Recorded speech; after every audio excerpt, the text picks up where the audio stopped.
And it sounds like it is. It is. Sorry, we didn't plug back in after Election Day. We cleared the chamber for the precinct to vote and forgot to plug mics back in. All right, so roll call. Councilmember Harvey. Here. Councilmember Landman. Here. Councilmember Moore. Here. Vice Mayor Skillman. Here. Mayor DeLasso. Here. And if everyone could stand and join me in the Pledge of Allegiance, please. I pledge allegiance to the flag of the United States of America and to the republic for which it stands, one nation, under God, indivisible, with liberty and justice for all. And I'd also just would like to add a thank you to anybody and everybody who has served in the armed forces for us, since we just finished with celebrating Veterans Day yesterday. I forgot. Very confusing when you have a federal holiday at the beginning or the middle of a week, and I've been so confused. I didn't know what day was Saturday or Monday. I'm pretty sure as I look at my calendar, this is Wednesday. Am I doing good? Yeah, it is Wednesday. So, but again, thank you to everybody who has served out there, especially those that we've lost. All right. The first item on our agenda is approval of minutes of the October 28th, 2014 regular meeting and notice of waiving of reading of all resolutions and ordinances introduced and or adopted under this agenda. Move to approve. A second. Motion and a second. Is there any further discussion on the minutes? Seeing none, all in favor say aye. Aye. Aye. Opposed? Abstentions? Okay, please show that's a 5-0 vote in favor. And now we are on to housekeeping items. I'll turn it back over to Tammy. Thank you. For the benefit of everyone in attendance, please observe the following. Silence electronic devices, including cell phones. Audience members are advised that the chamber and hallways carry sound, so please keep conversations to a minimum or conduct them outside the building. Photographs or video recordings using tripods or other means that would be distracting are to be taken only from the designated media area along the west wall of the chamber. Members of the public wishing to address the council are asked to complete a separate speaker card for each item. Speaker cards are located on the table right inside the entrance to the chamber. Place the completed speaker card in the designated tray located by the Deputy City Clerk, and when their name is announced, speakers should come forward to the podium and direct their comments to the City Council. Okay, thank you very much. Is there anyone who would like to speak on this issue? Mr. Berridge.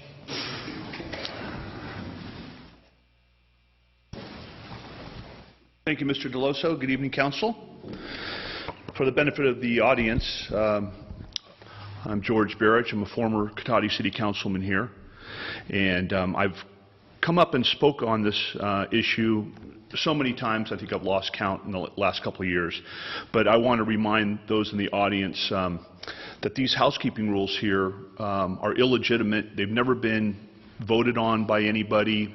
I put in a public records request to find out where they came from, who designed them, who agreed to them, who went behind closed doors and conducted some meeting in bringing these housekeeping rules forward. And I can't get any answers, but I think the audience needs to know when they come into a room like this, the people's room, people's house, that things are not done according to like what other cities follow.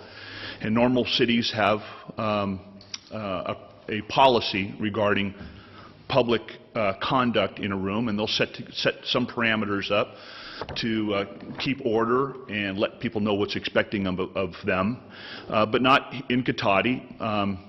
I've begged the council to try to meet me halfway and try to come up with a workshop and try to put these some policy together where the public can comment and be involved, but it seems to be of no interest of the council, and that's business as usual. But as far as maybe putting a rule together, I would like to see some rule regarding how we treat seniors. And it reminded me of Election Day when Prue Draper was out on the street corner campaigning, and I thought to myself, you know, we all could have done something a little bit better to alleviate the fact that that woman had to stand out there, or felt that she had to stand out there and campaign. And she doesn't look like she's in the best of health, and no one wants to take her God-given right away to campaign, but at one point, some things tend to look like elder abuse.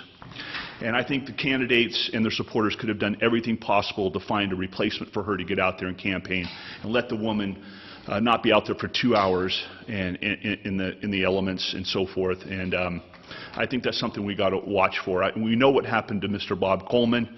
I think that the stress of the Mr. campaign Barrett, trail. if we could stick to the housekeeping Yeah, items. what I'd like to see is some kind of policy that the council does not take advantage of elderly people to run their campaigns or to speak on their behalf here in the council meeting. So I'd like to just urge you to keep that in mind as we go forward. I'd really appreciate it, and I know our elderly would too as well. Thank you. All right, thank you very much. Is there anyone else who'd like to speak on housekeeping items specifically? Seeing no one, I will close the public hearing and move on to announcements. The City of Cotati has special open office hours on Monday evenings from 5 to 7 p.m. in the Community Development Department at City Hall as part of its Cotati Open for Business program. This program provides personalized assistance and information to developers, current Cotati business owners, and those interested in starting a new business within the city. The Rohnert Park Cotati Regional Library hosts events for all ages, including art exhibits, book clubs, and children's programs. All events are free and open to the public. For more information, you can call the library at 584-9121 or visit sonomalibrary.org. The Cotati Historical Society Museum is open regularly the second Tuesday of each month from 5 to 7 p.m., Saturdays from 1 to 4 p.m., and also by appointment. For more information, you can call 794-0304. Congregation Ner Shalom is hosting Yiddishland, its first annual Sonoma County Yiddish Cultural Festival, on November 15th and 16th. For details, see yiddishland.org. St. Joseph's is holding its annual holiday craft fair on November 22nd and 23rd at the St. Joseph Parish Hall. For more information, you can call 798-9000. Now we come to one of the fun parts of our council meetings, and those are our proclamations, which we don't have at every meeting, but we do have a special one this evening. And I'm going to read this, but maybe Roylene, if you would come to the podium. We're not going to embarrass you, I don't think, but it, remains to be seen at this point in time. But I'd like to read this and then open up to the council if there's any comments, and then anything that you'd like to say about your business. But here I am. So this is a proclamation of the City Council of the City of Cotati congratulating Miller Driving School on its 50th anniversary and 35 years in Cotati. Whereas Cotati's local independent businesses help preserve the character of the city and give us a sense of community, and whereas Miller Driving School has been serving the City of Cotati and Sonoma County residents since 1979, a milestone of success deserving recognition, and whereas Miller Driving School offers its customers a safe and enjoyable driver's education experience, and whereas small businesses are a vital part of any city or town, not only because of their contribution to the local economy and workforce, but because of their commitment to the community in which they do business. Now therefore, be it proclaimed on this 12th day of November 2014, the City Council of the City of Cotati does hereby congratulate Miller Driving School on its 50th anniversary and 35 years in Cotati and wishes them continued success. This is where everybody now applauds.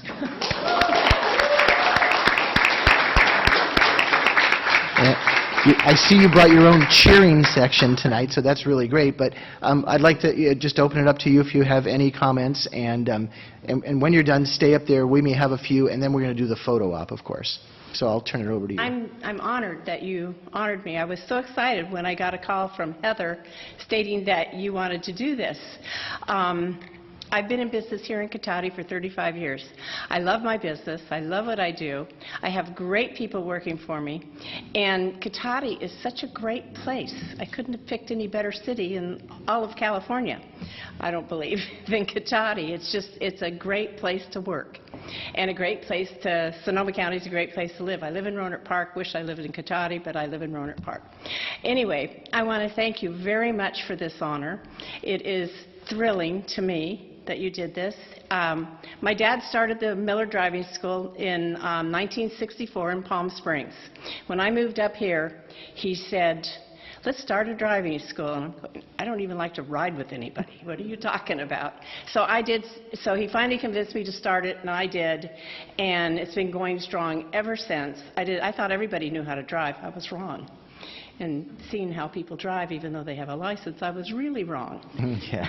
But the Palm Springs School is still going. It's run by my niece and nephew. Wow. I have another school in Fort Bragg, Mendocino, and another one up in Willits and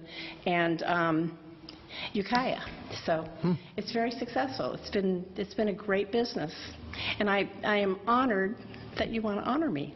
Thank Well, you. no, and thank you. Thank you I had so no much. idea you had all of those other businesses around like that. That's impressive. And this has nothing to do with how good you do teach people, but you're right.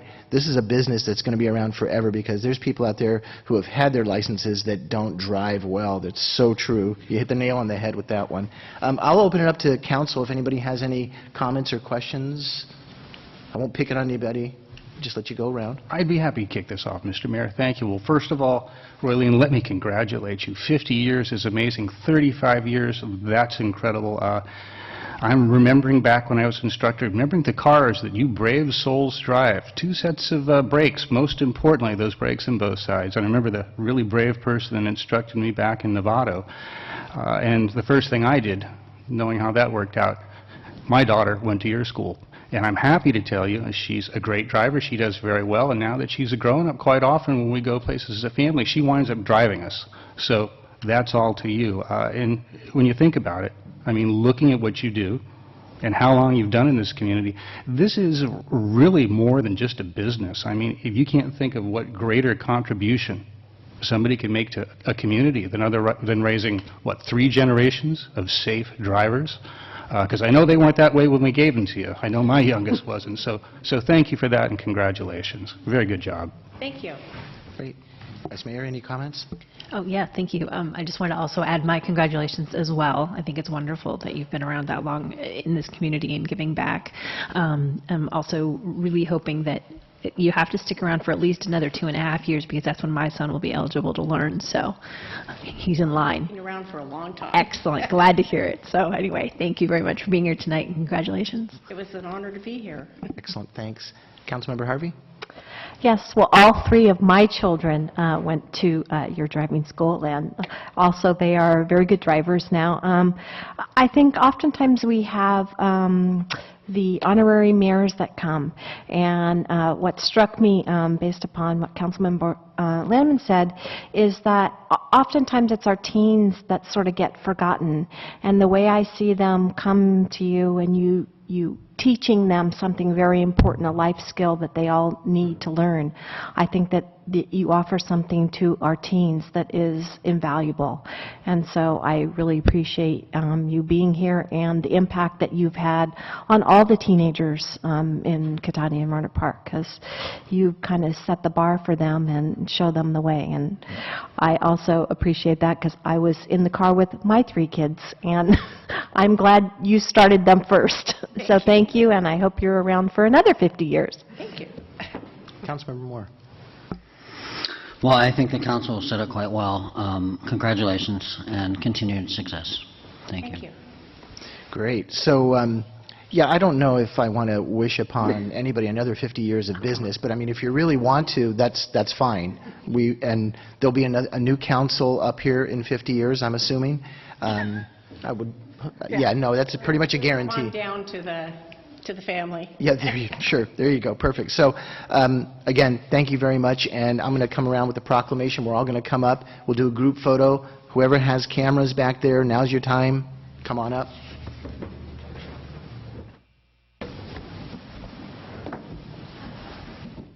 We brought a camera.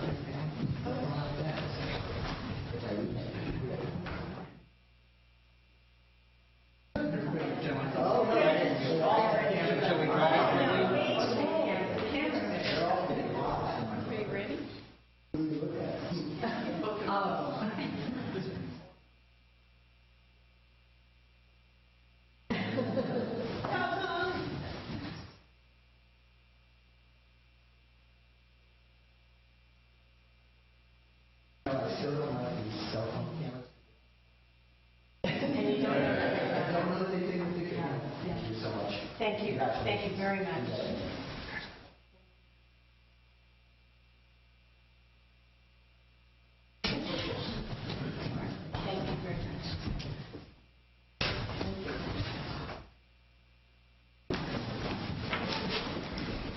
Oh, very nice. Very nice touch.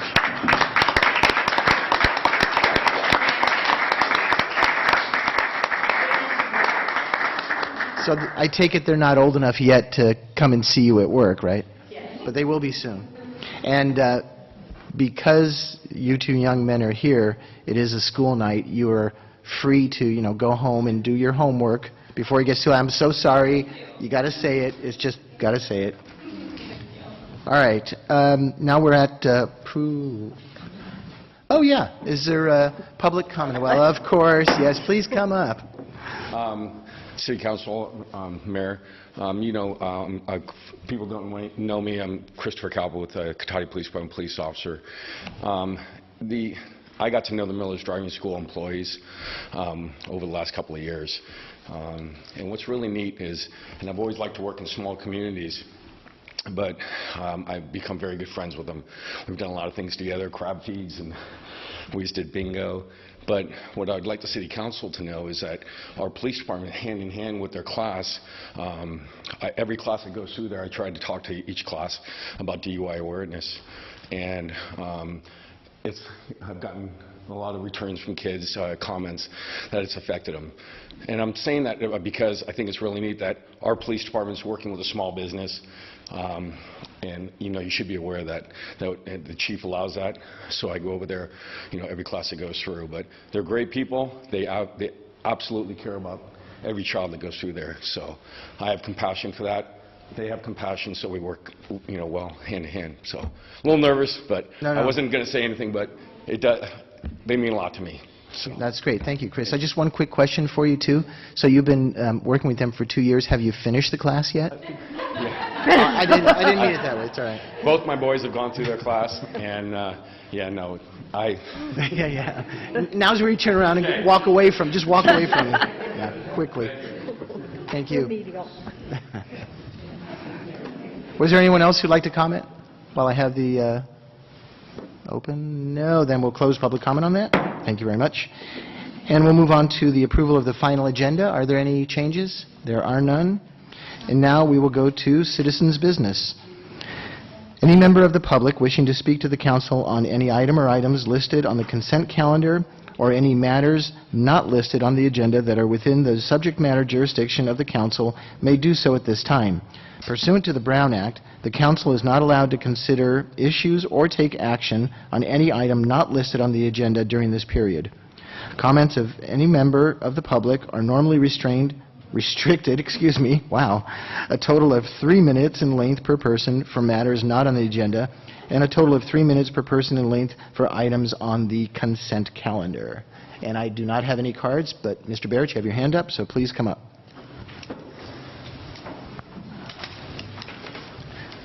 Thank you, Mr. Deloso.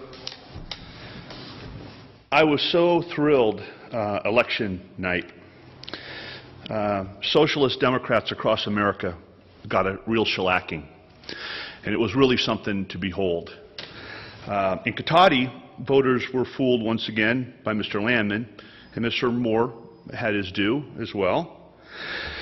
But once again, I think it's important to say that the council was reminded that elections have consequences, and recall elections have consequences. And appointments to the city council, they surely have consequences also. I hope you enjoyed another arduous and tedious campaigning season, Mr. Moore and Mr. Landman, going door to door this year. I want to bring to your attention that had I served out my term on the council and I was allowed to do my job and represent my constituents in 2009, I would not have campaigned against Measure A in 2010.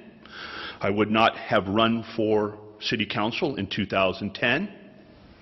I would have not opposed and ran against, campaigned against Measure U. I would not have run in 2012. I would not have also campaigned against Measure G, and I surely would not have run in 2014, because my word is everything to me, and I promised the council I was going to serve one term on the council and one term only. And I was very much in support of term limits.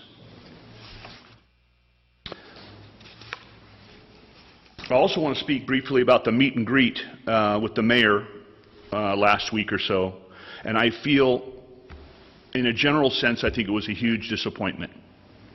I thank the mayor for putting on the event, but the fact is, I had a hard time kind of putting up with the state of the city address that I found took a lot of issues with.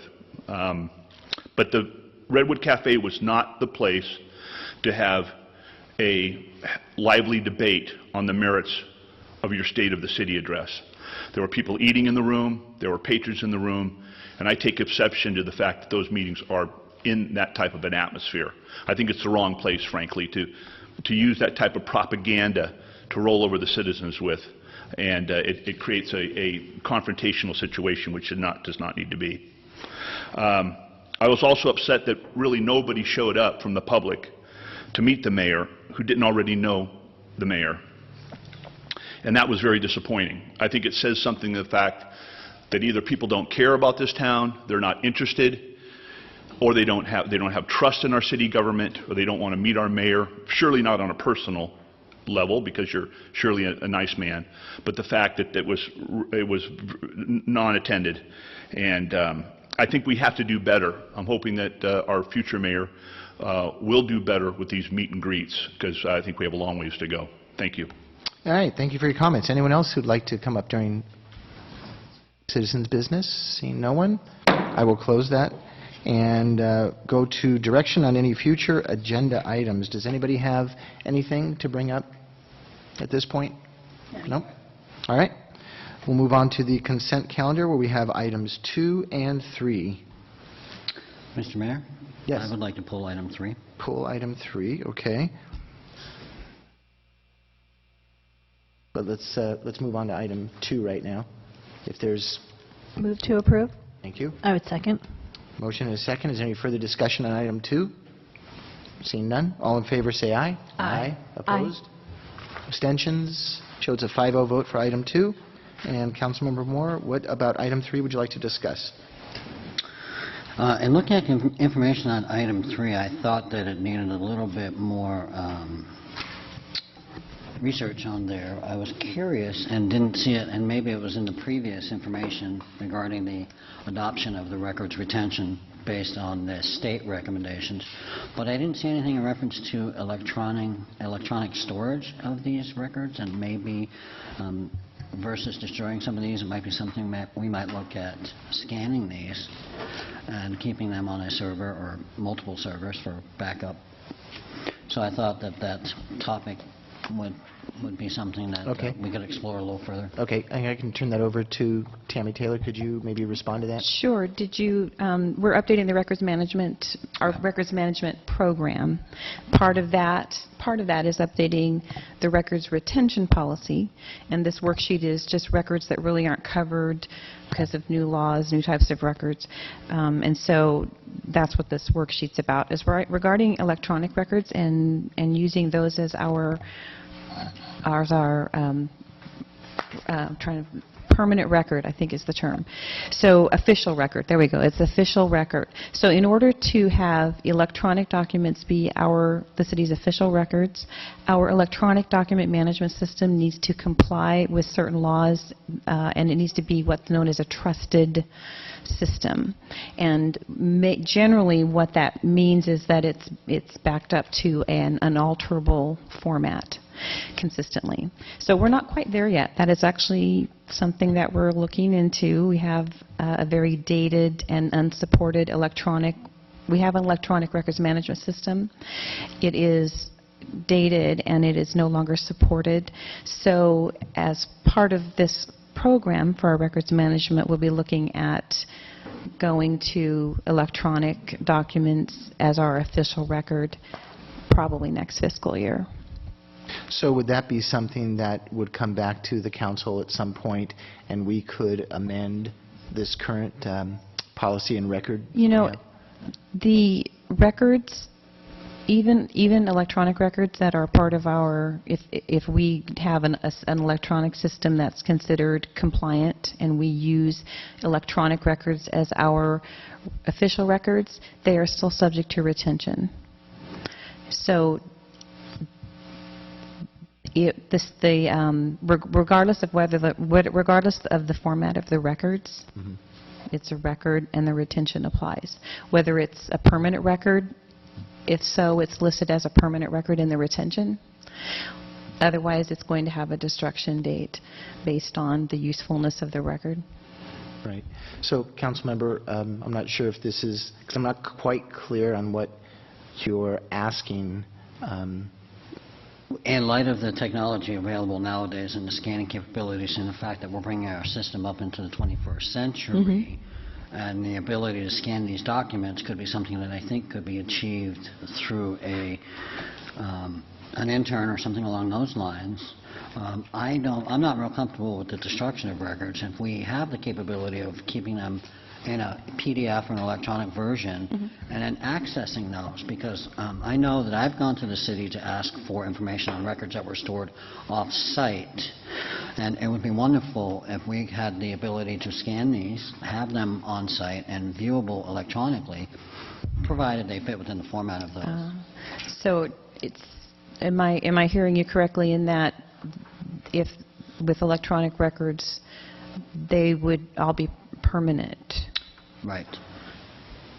That's something to consider. The reason that there is a retention on many of our records is that records have outlived their usefulness, and to the point where they're no longer accessed because they're transient. And if there are storage costs involved. So records that are held electronically will still, there will be a cost involved. There's a cost involved in retaining documents, whether they're electronic or whatever format they're in. So if they're, at some point, records, if they're retained for a long period of time past their usefulness, they can become a liability to the city as well. And so there is, that is why the policy's been adopted with those various periods of retention. So we will be, likely next fiscal year, bring back, update our entire records retention policy.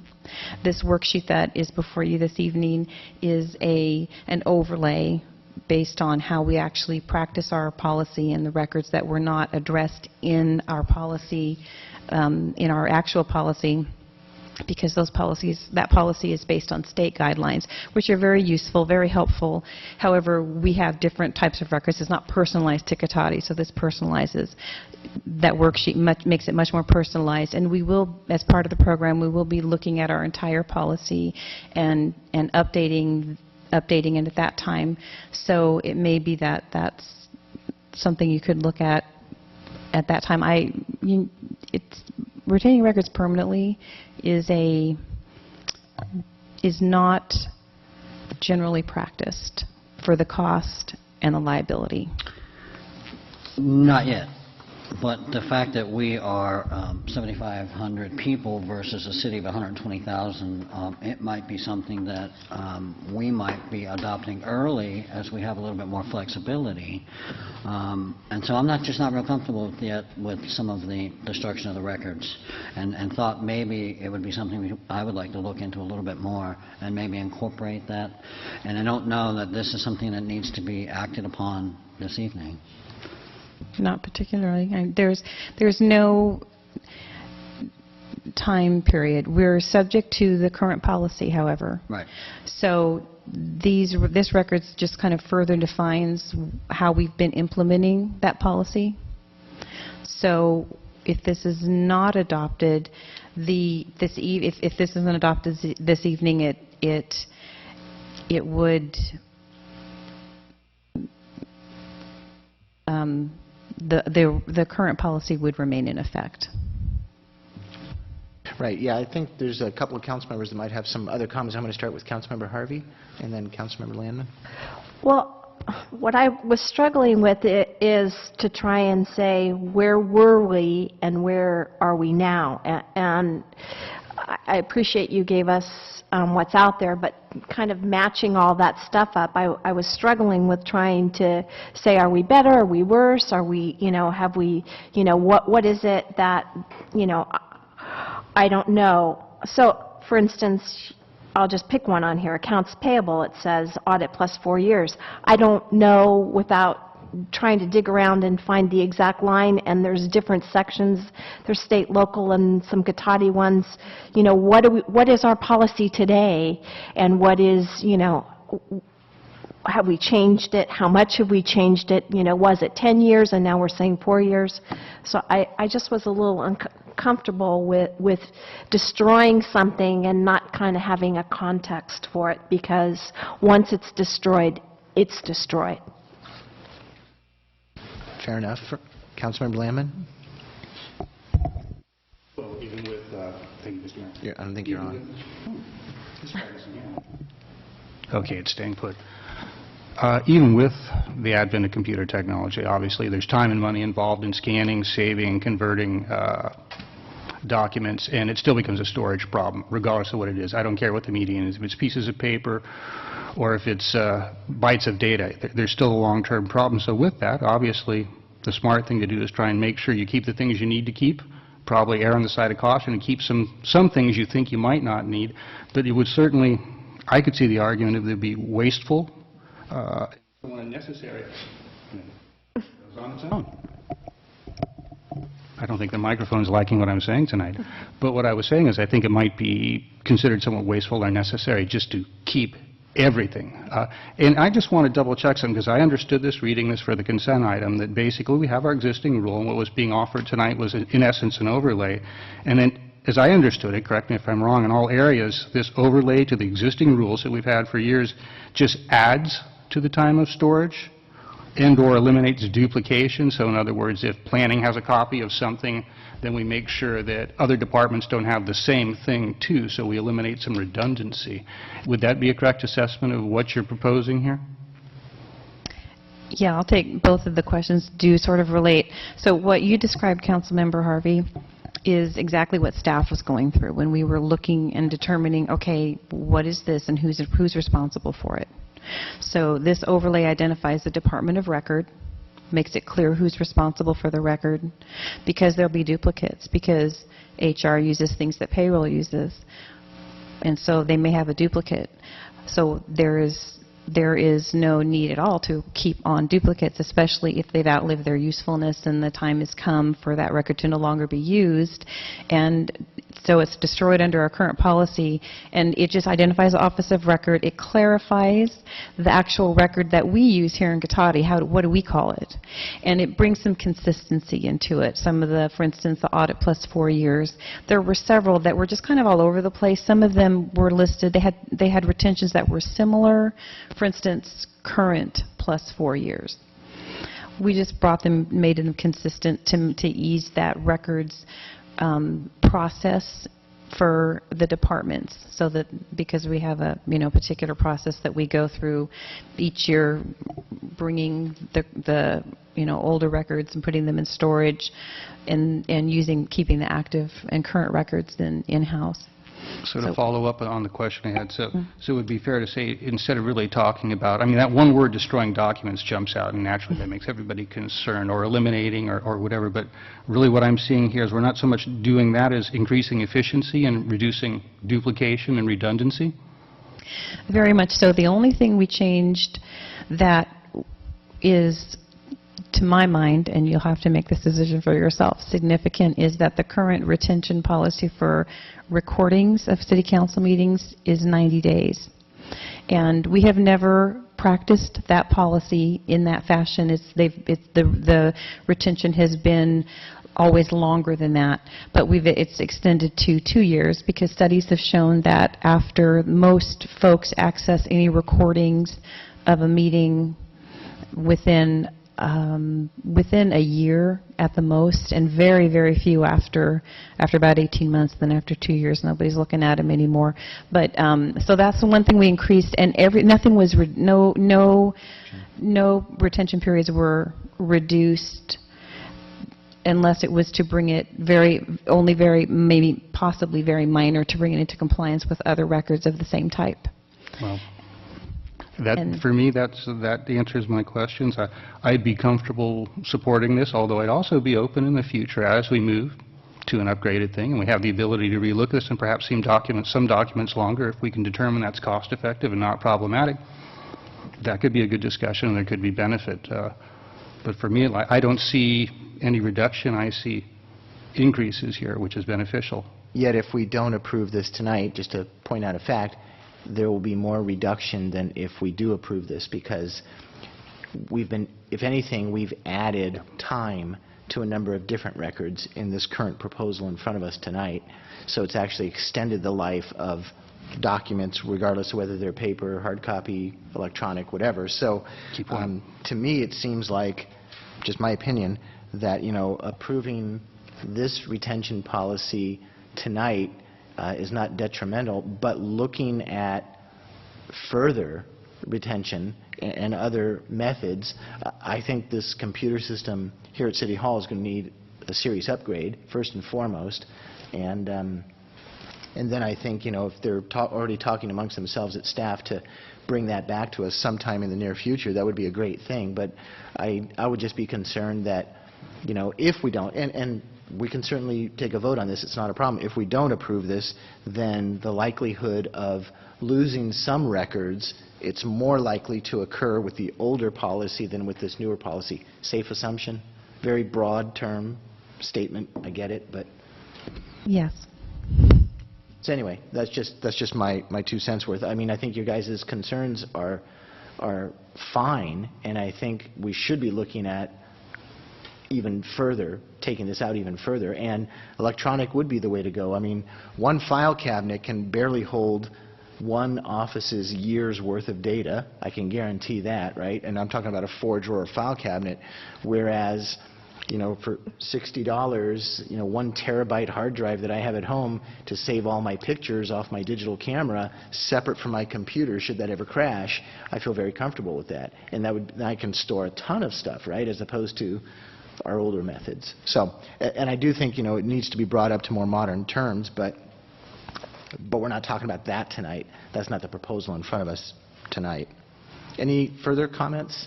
Yes. Well, one of the I'm glad you brought up the city council recordings, because we will be changing what that methodology is. I know that that's in the works.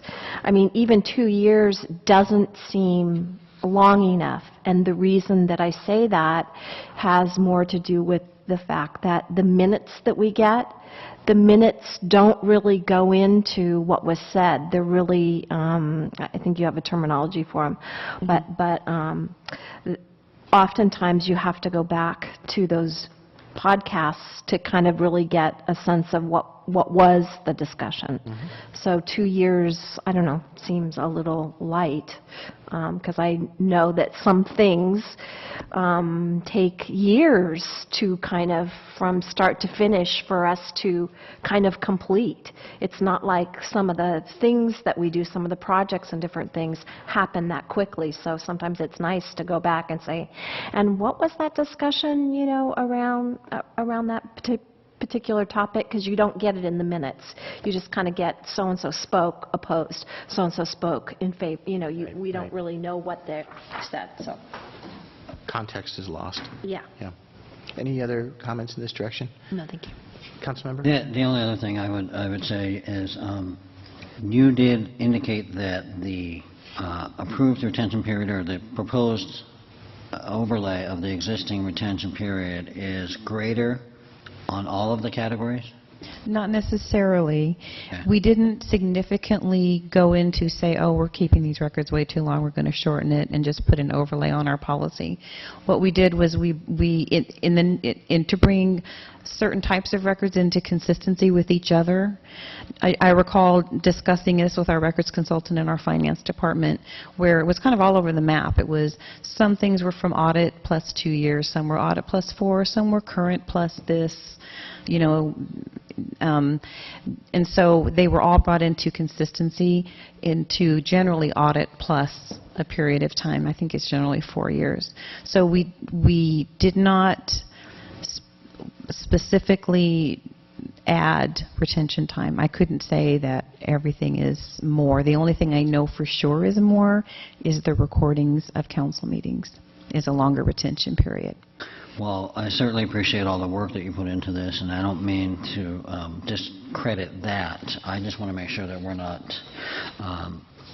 doing something that we're going to come back and regret down the road. And I would be comfortable with accepting this in this context until at some point down the road we look at potential electronic storage. Right. And as the, you know, agenda item that's already passed us, looking at future agenda items, you know, I think it's kind of clear that, you know, there's some interest in this particular topic coming back to us in the near future with some further projections and possibility of extending the retention and maybe changing formats if it's all electronic or whatever seems to work. And it also addresses efficiencies. If you've got one department that's storing something and another department is storing the same document, if you have one central location. Right. Very good. Any further discussion? Councilmember Landry? If there's no further discussion, I'd like to move we adopt a resolution adopting a records retention worksheet schedule and authorizing destruction of certain city records. I'd second. We do have a motion and a second. Dare I say, do we have any further discussion on this? None at this time.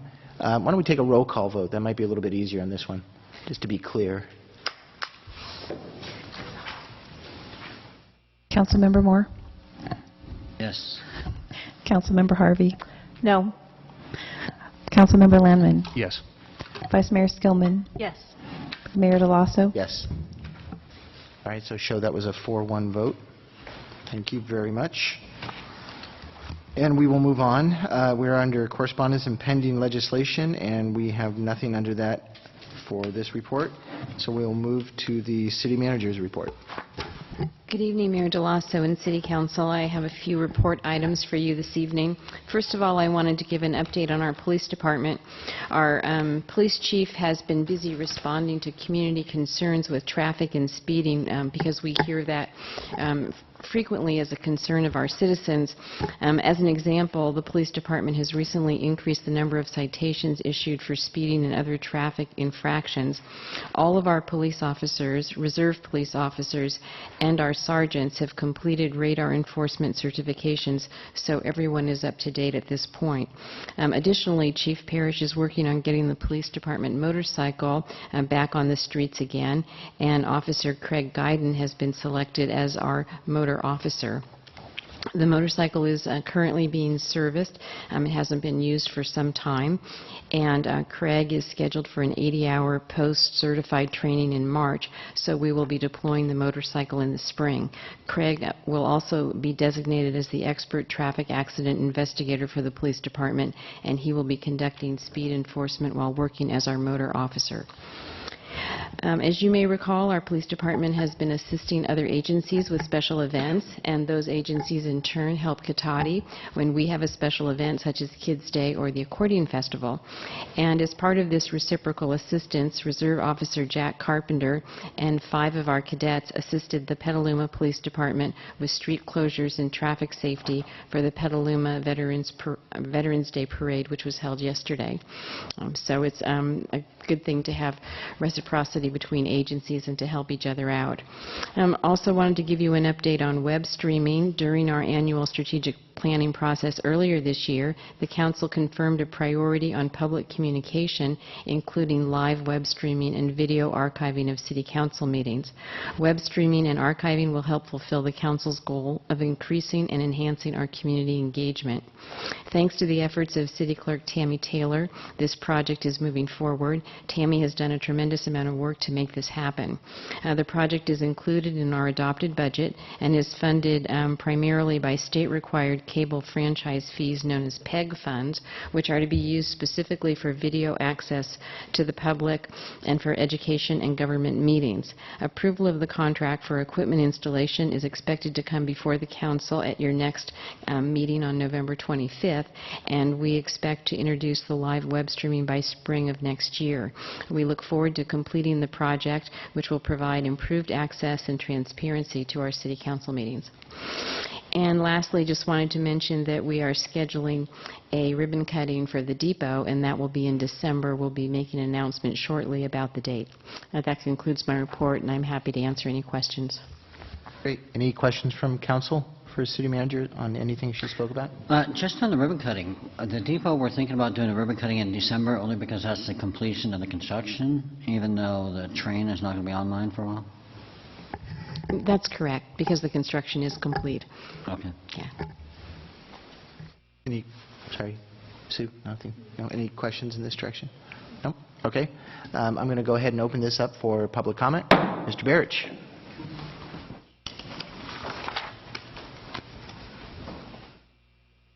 Thank you, sir. This isn't the first time that the city manager has given a comprehensive report regarding the police department. And I'm always shocked or bothered that our police chief himself is not willing or able or been entrusted to give a report regarding his own department. And I would hope to think he's fully capable of giving such a report. I think he's fully qualified to give such a report, and why the city manager takes it upon herself to give a report through secondhand information from what the chief is doing in his own department. I mean, I've never seen anything like this. We never did this to Chief Stewart when he was here. Bob Stewart gave his own report of what was going on in the police department. Secondly, regarding web streaming the meetings, that's all well and good. We're only 12 years after the cable franchise gave us $36,000 to televise and webcast our meetings, but the fact remains, web streaming is only part of the equation. Why aren't our meetings televised live on local cable, like in most other cities in this county and in this state? Rohnert Park has been televising their city council meetings for years. How do I know this? Because I started the project. I televised the first meetings for the first years at my own expense because they wouldn't do it. And the cable company was pointing fingers at the city, that the city didn't want it, and the city was pointing fingers at the cable company that they didn't want it. And I got to run around so often, I decided to do it myself. And I televised the meetings at my own expense. And we have plenty of cable channels, and you need to ask yourself, why is it that the city is so scared or unwilling to televise our meetings to reach the greatest number of citizens possible? How many seniors and how many citizens of this town are going to be having access to web streaming and computer internet service? Many people still use their cable televisions. But unfortunately, Pat Gilardi and the cable subcommittee that was put together some years ago, I understand that they bargained away the public access channel back to the cable company. And I remember the night reading that contract, and that was just unacceptable. It was irresponsible. The only access that the city has to the television cable now, I think, is government access. But that still gives you, so we've lost our least access rights. We've bargained away the public's right to use the cable channel, but the city still has a right and has the ability to ask the cable company to designate one channel to cablecast our meetings more than once a week. And I would like to see that come before the council on this next issue, that you can do both. Thank you. Thank you very much. Is there anyone else who'd like to comment? All right, seeing no one, I will close the public comment. Just a couple of comments I have based on some public input. The city manager does supervise the chief of police here in the city of Cotati. That's how the hierarchy works. And I know it was our last meeting or the one prior to that, the chief did make a fine presentation introducing the new officers. And so So there you go. And I don't think anybody is scared about televising things. I mean, there's all kinds of issues involved with televising public meetings, and I think it would certainly enlighten the populace about everyone who comes to our meetings. So we'll see where that goes somewhere in the future. Any comments about City Manager? Yes, Councilmember Landman. Thank you, Mr. Mayor. Yes, since we're taking a moment to talk about televising, webcasting, whatever you want to say, adding some video to the audio that we've had for years, I agree this is a good thing, and I want to give staff a little credit for doing this the right way.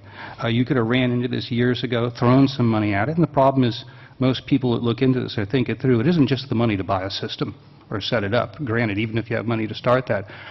In those days, there's an ongoing cost because of the way these used to work. You had to have somebody to operate this thing. That's at least one more employee you have to pay to meetings.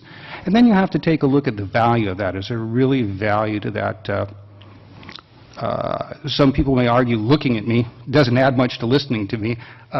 You can go either way with that. But the point of fact is I want to give staff credit for doing this the right way, being thoughtful with the public's money. And now that their systems are available that are automated, basically this thing will automatically track us, I believe, track the speakers as well, handled from a computer, from a closet.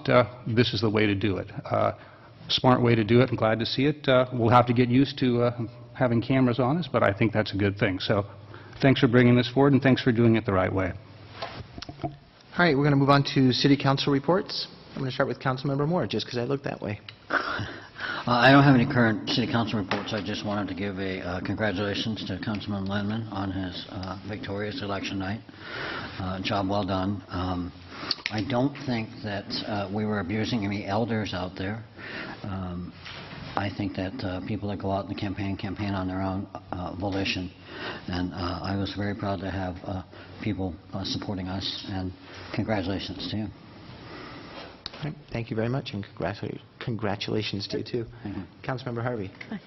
You're having tongue-tiedness tonight, It's a bad night. I don't get it. On October 29th, I attended the Safe Medicine Disposal Symposium. It was really very, very interesting. The speakers were really good. Some key facts for Sonoma County that you may want to know. With our association with the Russian River Watershed Association, we have 35 locations for dropping off medicines, and since the inception we have returned 27 tons of medicines in Sonoma County. It's approximately 15,000 pounds a year, so we do have a lot. There were a lot of speakers that hit on some different ways that this should and could be taken care of. There needs to be more producer responsibility for it, because we can't leave it up to people having to deal with the disposal, returning it, and then they have to find ways to dispose of the product.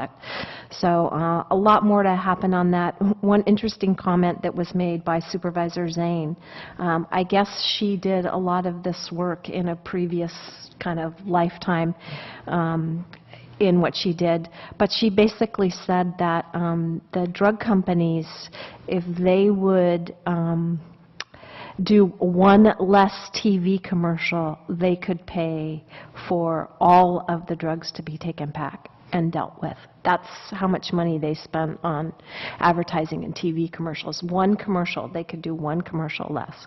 So that was pretty interesting. On November 3rd, I attended the Water Advisory Committee meeting, and of note was the presentation done by the Napa Public Works. It was really, really interesting. They went through basically the timeline on what happened with the earthquake and how they got everybody together and what they did and the people that came and how they formed the teams and the dance they did, as they called it, the dance to kind of get everything done. And thank you to Damien for getting us the cow warn, because they went into that and said, you know, how important that was, and it really helped them. So thank you for bringing that to us. And then last, I was at the Child Care Planning Council, and later early next year, for the Week of the Young Child. The children are going to be doing some artwork, so hopefully we will be able to sponsor some of that artwork along with the proclamations that we usually do, but hopefully we can display some of the artwork here in Cotati. They're looking at some of the different cities and some of the banks like Exchange Bank to display the artwork for that. And that's all I have, and congratulations, Mark and John. Thank you. I have a quick question for Councilmember Harvey. Do you know when they gather those unused medications, what they do with those? They have to be brought to a special place, and they actually are kind of incinerated. Okay. So they have to, right, Incinerated. incineration, right, yeah. Because none of the water treatment and all that can't get all of them out of there, so they have to go to a special place, and it's expensive to do. So we're breathing the Xanax. Yeah. It's all There's a place that's way out there somewhere. It's all enclosed when they do it. I'm sure. All right, thank you for that. Councilmember Landman? Well, let's see, nothing particular, but I will jump in on the medicine thing. I want to thank you, first of all, for attending for me. And this is an interesting thing. You mentioned what I love. You hit the perfect part, because this always gets the public's attention, too, when you talk about how much medicine is collected rather than just going flushed down the toilet, tossed into the landfills, which has a problem for our environment and a cost for all of us that we wind up paying for ultimately. Tons. I mean, it's hard to picture all those pills actually turn into tons. And here's the thing that most people don't know. For the last 5 years we've been working on this. When we started this, trying to collect unused pills so people didn't throw them in the trash or flush them down the toilet, things we used to think were okay and now that we know aren't, we thought, well, how much can it be? Let's see. And telling everybody it grows every year is an exponential curve, and it shows no sign of stopping. We are amazed how much seems to be out there. And then sometimes new things that we think of, for example, veterinary medicine. People love their animals. There's a lot of medicines for animals. We're going to start trying to pick up through vet-related hospitals and see what we can do there. So this is a huge issue. It's something we all pay for, and it would be nice to see a system, as you mentioned, is incinerated. It's incinerated such a degree of heat that there's no real aspect to the temperature, to the atmosphere. Granted, it's costly to do that, but in terms of the long-term cost of not doing it, it's really the best way to do it. So it works very well. So that's about all I had to comment tonight, and thanks again for doing that, and congratulations to you, Mr. Moore. Thank you. Vice Mayor Skillman. Okay, so I'll begin with congratulations to John and to Mark as well. And on November 5th, I attended the evening with the mayor, which I thought went really well, despite some of the recent comments that we heard here tonight. So it's always good to get people together in a more relaxed atmosphere and give them an opportunity to come up, and even if it's not during the presentation, but the ability to come up and talk to everybody one-on-one in a less formalized setting is always appreciated, I think. And also on Sunday, the 9th, I was able to make it to the tail end of the Historical Society event that was over in the Cotati room. That was nice. They had about 25 people turn up, so it wasn't as big a number as they were hoping for, but I also pointed out it was November 9th and it was 80 degrees outside, so it was kind of hard to get people to sit down and watch a slide presentation. But they've got some new items and things, so it was interesting in making connections with people who have a similar interest in historical background in their cities. So I think some good connections were made, and having spoken to Mrs. Draper that day, I would really challenge anybody to tell that lady to stay home. And that's all I have. Very good. Thank you. Yeah, a couple of things. On October 31, I attended the Daily Axe event up in Santa Rosa. It was absolutely fantastic. They did refer to Pocket Park in Cotati several times during their presentation, so it was always nice to hear. And I, too, went to the evening with the mayor. I thought it was quite enjoyable. There was about 24-ish people or so there, and there were at least 3 faces of Cotati citizens, all I had never seen out here in this audience. So I thought that was kind of refreshing. The next morning, or afternoon, on the 6th of November, I spoke to the Sonoma State Academic Senate at the university. At first, I had assumed this was a group of students, but I walked into this third-story ballroom, and there was about 60 people. They were all professors. Okay, wow, that changed my thought process pretty quickly as I was walking to the chair. But it was a great presentation, gave them an update. Thank you, staff, for notes, an update on what's going on in Cotati. Really pushed hard on the intern program that we have here, both in police, in planning, and city manager's office, and wanted to, do what we could to expand that. And it was interesting, throwing it open for questions. One of the students who was in there said, is there anything Cotati can do to have a student fare for when the train does come through town? I said, kind of out of our jurisdiction, but I'd be happy to pass it on to the Smart Board. And I'm assuming that they would have student fares like most municipal buses, or transit systems would. And then a really interesting question from one of the professors saying that, it's really difficult for our students to find housing in Cotati and Rohnert Park because of the cost of homes. Is there anything you can do to lower those prices? I said, I wish I had that kind of power, darn it, but I really don't. I said, it's market-driven. But I did offer, it would be great if a couple of professors from Sonoma State wanted to sit down with, anyone from City Hall in both cities, and or, a council member or two, one from each city maybe, and just, have a discussion on, that issue. Really, I think that's way out of our purview, but I did throw that out there, so we'll see what happens. I, too, went to the Cotati Historical Society and sat behind the Landmans. It was a great presentation that was given by their chair, Marie McNaughton, on the history of Cotati. There were some things that I had never heard of before, so that was really cool to learn that in that PowerPoint. And it happened to be one of our citizens' 94th birthday that day, Izzy Oretsky, who goes way back in Cotati history, and he was there, and he was spry and chipper and alert and so together. I wish I was half as together in my brain as he was that night, so that day. So it was great to talk to him. And lastly, I'm going to throw this challenge out to my fellow council members. They have no idea what I'm going to say right now, so I just love to see their faces and what it looks like. But as well, I'm going to send this out to the Rohnert Park City Council members.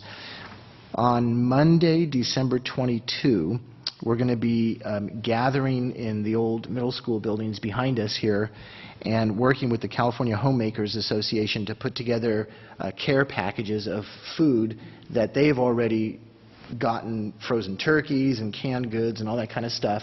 I know I've mentioned it several times here at these meetings. We're going to try to get word out further and further as we go along here. I've already passed it on to that Sonoma State Senate, the Academic Senate, saying, if anybody's interested, we'd love to have you. Not a lot of details. It's still being fleshed out, but probably showing up around 9 in the morning to start to assemble these food boxes. There's already targeted individuals in Cotati, Rohnert Park, Northern Petaluma, places like that. And then as those get packaged up, depending on how many people there are, how quick that'll go, and then there'll be a few people available, hopefully, to drive them. I've also challenged Chief Traynor. We've had a couple of discussions about this to see if the fire district would be interested in taking part in this, so I'm waiting to hear back from him on that. So, but if anyone is available on December 22, and there'll be more information coming out, please get in touch with me, and we'll go from there. All right. That is it for me. We will be adjourning this open session and going back into closed session. And thank you all very much.